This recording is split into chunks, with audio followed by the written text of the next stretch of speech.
Hello friends. तो कल हमने पढ़ा था SQC1 जो कि चार्ट रिवीजन हमने पूरा का पूरा किया SQC1 का जो रिलेट करता था स्टैंडर्ड ऑन क्वालिटी कंट्रोल के बारे में। आज अभी हम नेक्स्ट जो ऐसे है हमारा उसका एक चार्ट रिवीजन पूरा का पूरा करेंगे। ऐसे है ऐसे 210 agreeing the terms of audit engagement, ऐसे 210 का नाम है। अब इसके अंदर में अलग अलग चीज़ें हैं। तो ऐसे 210 का ऑब्जेक्टिव सबसे पहले हम समझ के लेते हैं। First is the objective of standard. Objective क्या कहता है ऐसे 210 का कि हमें एस्टेब्लिश करना है कि pre conditions of audit present है कि नहीं है। तो फर्स्ट थिंग कि किस तरीके से चेक करना जाए कि ऑडिट करने के लिए जो प्री कंडीशंस नेसेसरी है जो स्टैंडर्ड्स ने बोली हुई है वो है कि नहीं है। सेकंड थिंग कि confirming whether there is a common understanding between the auditor and the management and whether the appropriate TCWG of terms of audit engagement.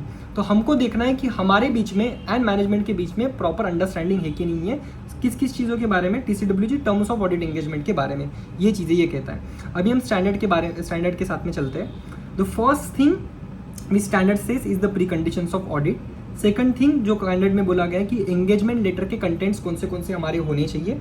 And the third thing is the limitation on scope. आपके scope of engagement पे अगर कुछ limitation आता है तो उस case में आपको किस तरीके से डील करना है। And the last thing recurring audit के केस में एंगेजमेंट लेटर का क्या सिग्निफिकेंस है।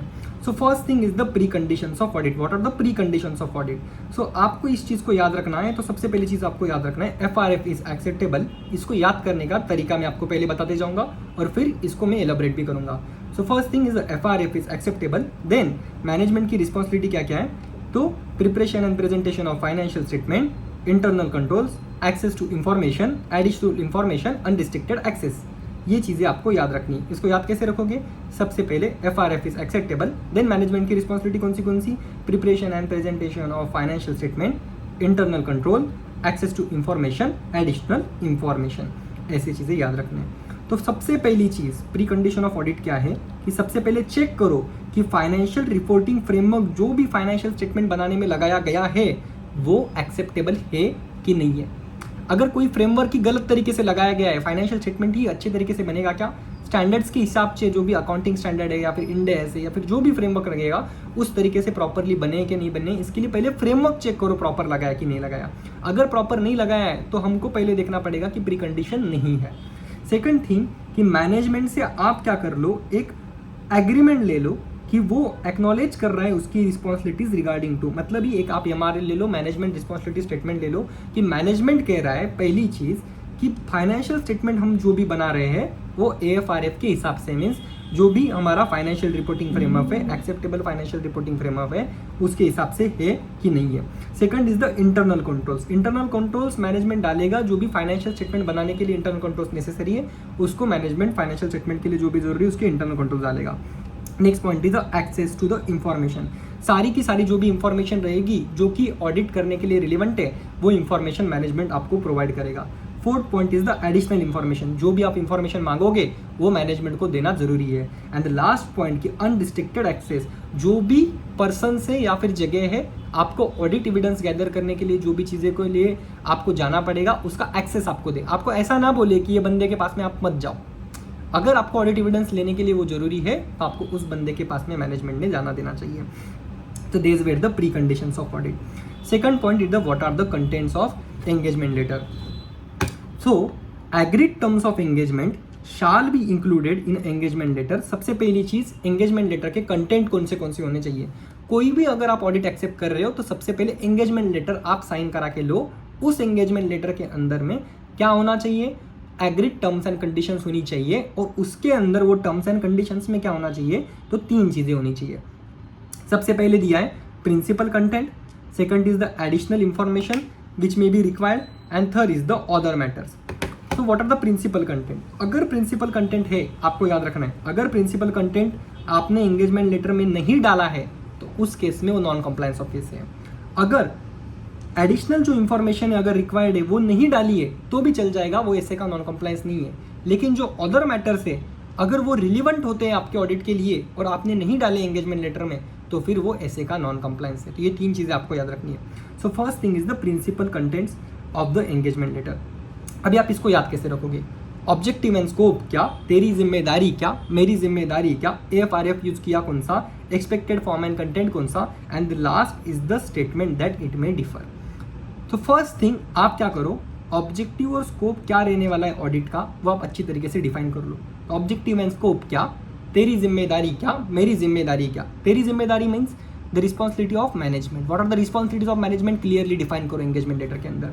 फिर मेरी जिम्मेदारी क्या, what are the responsibilities of auditor clearly define करो। फिर AFRF यूज किया कौन सा, एक्सपेक्टेड फॉर्म एंड कंटेंट कौन सा। तो फर्स्ट से पहले व्हाट आर द सबसे पहले आइडेंटिफिकेशन, AFRF कौन सा यूज किया जा रहा है आप क्लियरली एंगेजमेंट लेटर के अंदर लिखो। And the last point is the what will the expected form and content of the audit report, या फिर जो भी रिपोर्ट्स आप पब्लिश करने वाले हो उसका फॉर्म और कंटेंट क्या रहना चाहिए पहले से ही एंगेजमेंट लेटर के अंदर आप लिख दो अच्छी तरीके से। और लास्ट में लिखो कि भले ही ऊपर ये चीज़ें लिखी गई है बट सर्कमस्टांसेस अगर कुछ ऐसे आते हैं तो उस केस में ये चेंज भी किया जा सकता है, ये स्टेटमेंट डालना भी आपको ज़रूरी है। ये 5 चीज़ें आपको डालनी है एंगेजमेंट लेटर के अंदर में, that is the principal content. अगर रिक्वायर्ड है तो आप एडिशनल इन्फॉर्मेशन भी डाल सकते हो, आपने ये नहीं भी डाली तो उस केस में एसए का नॉन कंप्लायंस नहीं होने वाला है। तो व्हाट आर द एसए के नॉन कंप्लायंस के लिए तो आपको 4 चीज़ें याद रखनी है। इसको याद रखने का तरीका क्या है मैं पहले बताऊंगा। पहले 4 ऑडिटर के, देन बाद के 3 तेज को चाहिए, and the last thing is the residual figures. तो पहले 4 ऑडिटर के, तो इसको याद कैसे करोगे, स्कोप क्या क्या करोगे, एलाबोरेशन, फॉर्म सेकंड मेरा फॉर्म ऑफ कम्युनिकेशन, गलती हो सकती इनहेरेंट लिमिटेशन। तो कैसे याद रखोगे, स्कोप का क्या करोगे, एलाबोरेशन, सेकंड मेरा फॉर्म ऑफ कम्युनिकेशन एंड गलती हो सकती इनहेरेंट लिमिटेशन। फिर मेरा आगे का काम कैसे रहेगा वो आपको बताना है, that is the 4th point. फिर 3 चीजें तुझे चाहिए, एक फाइनेंशियल स्टेटमेंट दे, देन रिटर्न रिप्रेजेंटेशन दे and subsequent event after AR दे। तो ड्राफ्ट फाइनेंशियल स्टेटमेंट दे, रिटर्न रिप्रेजेंटेशन दे and the subsequent event after the AR दे। ये 3 चीज़ों का आपको याद रखना है। और लास्ट में फीस कैसे कॉम्प्यूट करोगे, साइन करके दे देंगे, मेरा पीयर रिव्यू हो सकता है, ये चीज़ें आपको याद रखनी है। अभी मैं इसको जाता हूँ। तो सबसे पहला चीज़ आप ये लिखो कि स्कोप ऑफ ऑडिट को आप ज़्यादा तरीके से एलोबरेट करो, that is the additional information. Second चीज़ कि फॉर्म ऑफ कम्युनिकेशन कैसे रहेगा एक दूसरे के साथ में ऑडिट के कोर्स में, ये भी आप डॉक्यूमेंट करके रख सकते हो। तीसरा चीज़ कि अगर आपको ये शब्द ले सकता है कि ये शब्द आप लिख सकते हो कि कुछ इनहेरेंट लिमिटेशन से ऑडिट की, जिसके वजह से हमेशा एक अनअवॉइडेबल रिस्क रहता है कि मटेरियल मिसस्टेटमेंट फाइनेंशियल स्टेटमेंट में रह के भी वो डिटेक्ट नहीं हो सकता है। ऐसा आप एक फैक्ट लिख सकते हो उसके ऊपर में। द नेक्स्ट पॉइंट है कि प्लानिंग एंड परफॉर्मेंस, फिर मेरा आगे का काम किस तरीके से प्लानिंग परफॉर्मेंस रहेगा वो भी आप थोड़ा सा डिटेल में एलाबोरेट कर सकते हो। दीज आर द 4 चीज़ जो तेरे बारे में। पहला चीज़ स्कोप का क्या करोगे, एलाबोरेशन, सेकंड मेरा फॉर्म ऑफ कम्युनिकेशन, गलती हो सकती है इनहेरेंट लिमिटेशन, एंड मेरा तो हम देख रहे थे एडिशनल इन्फॉर्मेशन जो कि रिक्वायर्ड है। तो हमने क्या देखा, सबसे पहली चीज़ें तो फर्स्ट 4 चीज़ें हमको ऑडिटर के लिए है, देन थर्ड चीज आगे की 3 चीज़ें हमको क्या चाहिए, सामने वाले से चाहिए, एंड द लास्ट पॉइंट है कि जो बाकी रेसिडुअल फिगर्स है। तो फर्स्ट पॉइंट के ऊपर हम जा रहे हैं। तो फर्स्ट पॉइंट को याद रखने का तरीका मैंने बोला था, स्कोप का क्या करोगे, एलाबोरेशन, सेकंड मेरा फॉर्म ऑफ कम्युनिकेशन, गलती हो सकती इनहेरेंट लिमिटेशन, और मेरा आगे का काम किस तरीके से हो सकता है। फिर नेक्स्ट 3 चीज़ें मैंने बोली कि हमको 3 चीज़ें चाहिए, एक ड्राफ्ट फाइनेंशियल स्टेटमेंट दे, रिटर्न रिप्रेजेंटेशन दे and subsequent event after AR दे। तो ये 3 चीज़ें क्या है, तो सबसे पहला चीज़ कि हमको लिखना है कि फाइनेंशियल स्टेटमेंट आप टाइम में अवेलेबल करके दोगे, ऑडिट तो बाद में होता है बट एक ड्राफ्ट फाइनेंशियल स्टेटमेंट आप पहले दोगे तो ऑडिट आप बेसिक चालू कर सकते हो। फिर second is the written representation, आपको क्या करना है कि मैनेजमेंट रिटर्न रिप्रेजेंटेशन देगा, ये आप पहले के पहले एंगेजमेंट लेटर के अंदर अगर लिख के रखोगे तो मैनेजमेंट बाद में नाटक नहीं करेगा। And the last point is the subsequent events after the audit report, management को कुछ सब्सिक्वेंट इवेंट्स पता रह सकते हैं कि ऑडिट रिपोर्ट के डेट के बाद में, और ये इवेंट्स की वजह से हमको क्या करना पड़ सकता है, फाइनेंशियल स्टेटमेंट रिवाइज भी करना पड़ सकता है। तो ऐसे इवेंट्स मैनेजमेंट को पता रहने के बाद में मैनेजमेंट हमको बताएगी, ये आप पहले से एंगेजमेंट लेटर के अंदर लिख के उनसे एग्री करा के लो। एंड द लास्ट पॉइंट आप कुछ चीज़ें डाल सकते हो, जैसे फीस का कॉम्पिटिशन कैसे होगा, देन आपके मैनेजमेंट एक एंगेजमेंट लेटर मैनेजमेंट साइन करके दे सकता है, एंड देन मैनेजमेंट के जो हमारा ऑडिट है उसका पीयर रिव्यू भी हो सकता है। तो पीयर रिव्यू के केस में ऑडिट के लिए दूसरा एंटिटी भी आ सकता है और फाइनेंशियल स्टेटमेंट के रिगार्डिंग जो भी क्वेरीज है उनसे पूछ सकता है पीयर रिव्यू के केस में। तो ये था हमारा additional information if required. And the last point is the other matters. Other matters जो है कि हमने जैसे कहा कि अगर रिलेवेंट रहेंगे तो आपको एंगेजमेंट लेटर के अंदर उसको डालना ही डालना है, और अगर रिलेवेंट नहीं रहेंगे तो आप नहीं डालना, आपके पास कंपलसरी नहीं है। बट अगर रिलेवेंट है और आपने उसको एंगेजमेंट लेटर के अंदर नहीं इंकॉर्पोरेट किया तो इस केस में ये नॉन कंप्लायंस हो जाता है स्टैंडर्ड्स ऑन ऑडिटिंग का। तो फर्स्ट पॉइंट 600, 610, 620 इसको याद रखने का तरीका, एंड 510 और कोई रिस्ट्रिक्शंस रहेंगे, लाइबिलिटी को लिमिट करना रहा तो, एंड वर्किंग पेपर शेयर करना रहा तो। इसको याद करने का तरीका है 600, 610, 620 एंड देन 510, देन लाइबिलिटी को लिमिट करना रहा तो, एंड वर्किंग पेपर्स को शेयर करना रहा तो। So what is the 600? अगर arrangement concerning the involvement of, तो आपको मैंने एंगेजमेंट लेटर में लिखो कि अगर अनदर ऑडिटर का जरूरत पड़ा ऐसे 600 के हिसाब से, 610 के हिसाब से इंटर ऑडिटर का जरूरत पड़ा, या फिर 620 के हिसाब से ऑडिटर का एक्सपर्ट का जरूरत पड़ा, तो आप उसके एक्सपर्ट का ओपिनियन ले सकते हो, क्योंकि आप बस एक्सपर्ट हो अकाउंटिंग एंड ऑडिटिंग के।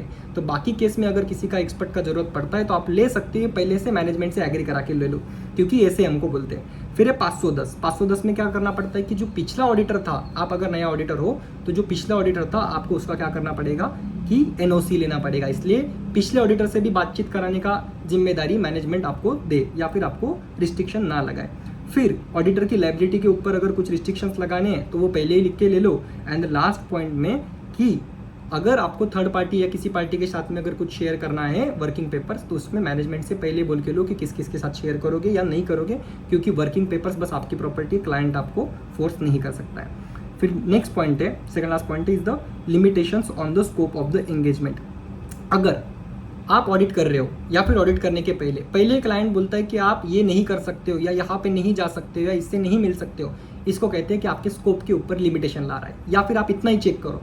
ये अगर लिमिटेशन दो तरीके का हो सकता है, या तो आपने अब तक एंगेजमेंट एक्सेप्ट नहीं किया, अगर आपने एंगेजमेंट एक्सेप्ट की नहीं है और ऐसे केस में आपको अगर वो क्या कर रहा है, फोर्स कर रहा है कि नहीं आप लिमिटेशन आपके स्कोप के ऊपर ला रहा है, तो आप ऐसी एंगेजमेंट एक्सेप्ट मत करो, स्टैंडर्ड कहता है।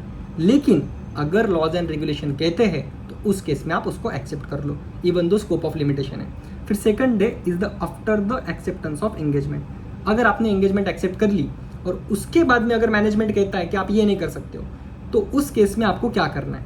तो ये इस केस में आपको सबसे पहले उनको पूछना पड़ेगा कि क्या रीज़न है जिसके वजह से आप मुझे ये चीज़ करने से रोक रहे हो। सपोज कि जम्मू कश्मीर के अंदर में एक फैक्ट्री है, या फिर किसी उत्तराखंड में एक फैक्ट्री है जिसका आपको ऑडिट करने के लिए फिजिकल वेरिफिकेशन करने के लिए जाना था, बट अब मैनेजमेंट आपको बोल रहा है कि फिजिकल वेरिफिकेशन के लिए आप उत्तराखंड में मत जाओ। तो फर्स्ट थिंग उनको पूछो क्यों ना जाओ।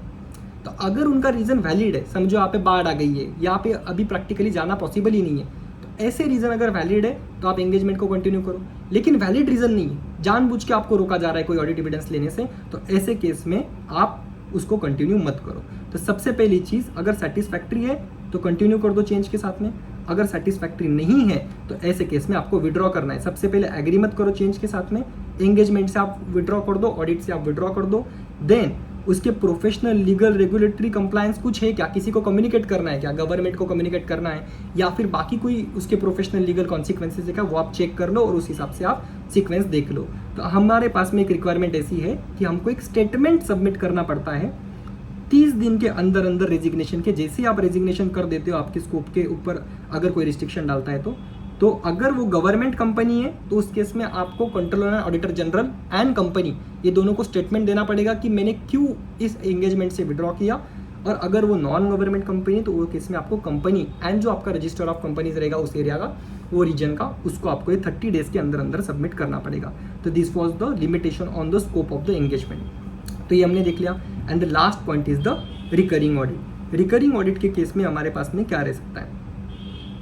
तो अगर रिकरिंग ऑडिट है तो फर्स्ट ईयर आप ऑडिटर थे, आपने एंगेजमेंट लेटर बना लिया, अभी नेक्स्ट ईयर आपको फिर से एंगेजमेंट लेटर बनाने का जरूरत है क्या? तो स्टैंडर्ड कहता है कि आपको नया एंगेजमेंट लेटर बनाने का जरूरत नहीं है, या फिर आप डिसाइड कर सकते हो कि नया एंगेजमेंट लेटर मैं ना साइन करके लूँ।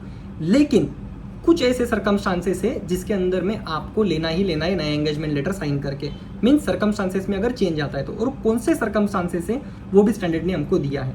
तो फर्स्ट दो चीज़ें हैं कि या तो change in objective and scope होता है, या फिर terms of audit engagement change होती है। तो ऑब्जेक्टिव एंड स्कोप में चेंज हुआ, टर्म्स एंड ऑडिट एंगेजमेंट में चेंज हुआ, थोड़ा ये सिमिलर चीज़ें ये दो। फिर नेक्स्ट 3 चीज़ें हैं जो कंपनी रिलेटेड है। सबसे पहला सीनियर मैनेजमेंट चेंज हो गया, या फिर उसकी मेजर ओनरशिप चेंज हो गई, या फिर एंटिटी का बिजनेस करने का तरीका ही चेंज हो गया, नेचर ही चेंज हो गया। कोई एंटिटी किसी एक पर्टिकुलर बिजनेस में थी, अभी ऑल टुगेदर नए बिजनेस में चली गई। And last point is the financial reporting framework change हो गया। अकाउंटिंग स्टैंडर्ड की जगह समझो इंड एस एप्लीकेबल हो गया, या फिर कोई भी फ्रेमवर्क में चेंज आता है तो फर्स्ट 2 चीज़ें, एक तो ऑब्जेक्टिव एंड स्कोप चेंज हो गया, या फिर टर्म्स ऑफ एंगेजमेंट में चेंज हो गया। एंड आगे की 4 चीज़ें, मैनेजमेंट चेंज हो गया, ओनरशिप चेंज हो गया, then nature of business change हो गया, एंड लास्ट में फाइनेंशियल रिपोर्टिंग फ्रेमवर्क चेंज हो गया। एंड लास्ट की 2 जो चीज़ें आपको याद रखनी है, रिक्वायरमेंट। तो एक है legal and regulatory requirement and other reporting requirement. कोई बड़ी लीगल रेगुलेटरी रिक्वायरमेंट आती है या फिर कोई अदर रिपोर्टिंग रिक्वायरमेंट आती है, तो उस केस में भी आपको एंगेजमेंट लेटर लास्ट करना है। एंड देन लास्ट में आपको याद रखना है तेरा और मेरा क्या था, मिसअंडरस्टैंडिंग। कोई भी मिसअंडरस्टैंडिंग थी पहले के एंगेजमेंट लेटर के अंदर ऑब्जेक्टिव स्कोप के बारे में, तो आप उसको क्या कर लो, कवर कर लो। तो ऐसी चीज़ें, तो फर्स्ट 2 चीज़ें ऑब्जेक्टिव एंड स्कोप के बारे में। नेक्स्ट 4 चीज़ें मैनेजमेंट या सीनियर मैनेजमेंट या ओनरशिप, साइज कुछ भी चेंज होता है तो लास्ट के 2 रिक्वायरमेंट एंड सबसे लास्ट में है मिसअंडरस्टैंडिंग। तो एक 2 मिनट के अंदर मैं पूरा ऐसे फिर से रिवाइज कर लेता हूँ। तो सबसे पहले हमने देखा एसे 210 के अंदर हमने क्या देखा, what is the objective of the essay. तो ऑब्जेक्टिव ऑफ एसे हमको देखना है कि प्री कंडीशंस प्रेजेंट है कि नहीं है, एंड आपके बीच में और मैनेजमेंट के बीच में कॉमन अंडरस्टैंडिंग है कि नहीं है। देन हमको देखना है pre conditions of audit. What are the pre conditions of audit? सबसे पहले आप चेक करो एफआरएफ एक्सेप्टेबल है कि नहीं है, फिर मैनेजमेंट से लिखवा के लो कि वो फाइनेंशियल स्टेटमेंट को प्रिपेयर करेगा, इंटरनल कंट्रोल्स को अप्लाई करेगा, सारी इंफॉर्मेशन के एक्सेस देगा, एडिशनल इंफॉर्मेशन मांगा तो एडिशनल इंफॉर्मेशन भी देगा, और आपको जिस चीज़ भी अनरिस्ट्रिक्टेड एक्सेस चाहिए उस चीज़ का अनरिस्ट्रिक्टेड एक्सेस देगा। Next point is the contents of engagement letter. 3 content देखे हमने, principal content, additional information and last is the other matter. What is the principal content? सबसे पहले ऑब्जेक्टिव और स्कोप क्या है वो लिखो, फिर आपकी जिम्मेदारी क्या है, रिस्पॉन्सिबिलिटी ऑफ ऑडिटर क्या है, मैनेजमेंट की रिस्पॉन्सिबिलिटी क्या है वो लिखो, फिर आपने एएफआरएफ को आइडेंटिफाई कर लिया है वो लिखो, and the expected form and content क्या रहना चाहिए वो भी आप लिखो। फिर next point is the additional information. Scope का क्या करोगे, एलाबोरेशन। सेकंड मेरा फॉर्म ऑफ कम्युनिकेशन, गलती हो सकती, इनहेरेंट लिमिटेशन, मेरा आगे का काम कैसा रहेगा वो लिखो। फिर नेक्स्ट पॉइंट है ड्राफ्ट। 3 चीजें चाहिए, ड्राफ्ट फाइनेंशियल स्टेटमेंट चाहिए, then subsequent event after AR चाहिए, एंड रिटर्न रिप्रेजेंटेशन चाहिए। नेक्स्ट पॉइंट इज द बाकी की चीजें, फीस कैसा कंप्यूट करना है, साइन करके दे देना है, मेरे पास में पीयर रिव्यू हो सकता है, ये आप उसमें स्टेटमेंट डाल के रखो। फिर नेक्स्ट पॉइंट हमने देखा था कि what are the other matters which में भी आप लिख सकते हो। 600, 610, 620 का आपको रिक्वायरमेंट आ सकता है, वो आपको लिखना है। 510 में प्रीवियस ऑडिटर से आपको बात करना पड़ सकता है, वो आप लिखो। एंड द लास्ट पॉइंट की लाइबिलिटी आपकी कुछ कम करनी है या फिर वर्किंग पेपर शेयर करना है, तो वो भी पॉइंट्स आप एंगेजमेंट लेटर में लिख लो। फिर हमने देखा कि आपके स्कोप के कुछ लिमिटेशन डालता है, एक्सेप्टेंस के पहले डालता है तो एक्सेप्ट ही मत करो, लेकिन लॉज एंड रेगुलेशन बोलता है तो एक्सेप्ट करो। एक्सेप्टेंस करने के बाद में बोलता है तो पहले देखो कि रीजनेबल है कि नहीं रीजनेबल है, रीजनेबल है तो कंटिन्यू करो, अगर रीजनेबल नहीं है तो उस केस में आपको देखना है चेंज सेटिस्फैक्ट्री की नहीं है। अगर सेटिस्फैक्ट्री है तो उस केस में आप कंटिन्यू कर सकते हो, नॉन सेटिस्फैक्ट्री है तो आप विड्रॉ कर लो, विड्रॉ के अंदर जो प्रोफेशनल लीगल रिक्वायरमेंट है वो देख लो। ऐसे केस में मैंने बोला आपको 30 दिन के अंदर रेजिग्नेशन डेट से, अगर गवर्नमेंट कंपनी है तो कैग को और कंपनी को, और नॉन गवर्नमेंट कंपनी है तो आरओसी और कंपनी को आपको लिख के देना है। एंड लास्ट पॉइंट, कौन से केस में आपको क्या करना है कि रिकरिंग ऑडिट रहेगा, तो रिकरिंग ऑडिट के केस में आपको क्या करना पड़ेगा, नया एंगेजमेंट लेटर देने का जरूरत नहीं है, लेकिन कुछ केसेस में आपको एंगेजमेंट लेटर देना पड़ सकता है। जैसे ऑब्जेक्टिव एंड स्कोप चेंज हो गया, टर्म्स एंड कंडीशन चेंज हो गए, सीनियर मैनेजमेंट चेंज हो गया, ओनरशिप चेंज हो गया, nature and size of entity का बिजनेस चेंज हो गया, फाइनेंशियल रिपोर्टिंग फ्रेमवर्क चेंज हो गया, लीगल रेगुलेटरी रिक्वायरमेंट चेंज हो गया, अदर रिक्वायरमेंट चेंज हो गया, और मिसअंडरस्टैंडिंग कुछ रहेगा तो उस केस में आपको करना है। ठीक है। फिर नेक्स्ट पॉइंट है कि ऑडिट ऑफ कंपोनेंट्स रहेगा, तो इफ सेम ऑडिटर कंपोनेंट का भी ऑडिटर सेम है तो उसको क्या करना है कि legal requirement, ownership, extent of work, independence, वो सब आपको देखना है। और ऑडिटर को अगर लगता है, हमने पहले देखा था कि एफआरएफ एक्सेप्टेबल है कि नहीं है वो आपको देखना था, तो आपको देखना अगर एफआरएफ एक्सेप्टेबल नहीं है but for fact it is prescribe by laws and regulation, तो ऐसे केस में आप एक्सेप्ट कर सकते हो। अगर एफआरएफ एक्सेप्टेबल नहीं है फिर भी लॉज एंड रेगुलेशन ने उसको प्रिस्क्राइब किया है, तो ऐसे केस में आप उसको तभी एक्सेप्ट करो जब मैनेजमेंट बोलता है कि एडिशनल डिस्क्लोजर हम देंगे, कोई भी मिसलीडिंग ना जाए इसलिए। सेकंड, वो ऑडिट एंगेजमेंट की टर्म्स में किया गया रहेगा, और ऑडिट रिपोर्ट के अंदर एम्फेसिस ऑफ मैटर पैराग्राफ आप डालोगे जिसके अंदर आप लिखोगे कि ये इसके अंदर में एएफआरएफ अलग है, और लॉज एंड रेगुलेशन जब तक बोलता नहीं है तब तक आप ट्रू एंड फेयर शब्द का इस्तेमाल नहीं करोगे। सो दिस वॉज एसे 210। अगला सीरीज भी, अगला ऑडिटिंग स्टैंडर्ड भी हम जल्दी करेंगे। तो थैंक यू फ्रेंड्स। अगर आपको ये वीडियोज़ अच्छे लग रहे हैं, कल भी हमने ऐसे SQC1 का डाला और उसके पहले 3 साल पहले मैंने स्टैंडर्ड का लिंकिंग का वीडियो डाला था। अगर आपको ये वीडियोस अच्छे लग रहे हैं तो ज़रूर मेरा टेलीग्राम चैनल सब्सक्राइब कीजिए या फिर ज्वाइन कीजिए। It's CA final charts and revision by Sharad Chandra Shedke, और सब्सक्राइब बटन को भी प्रेस कीजिए। Thank you so much.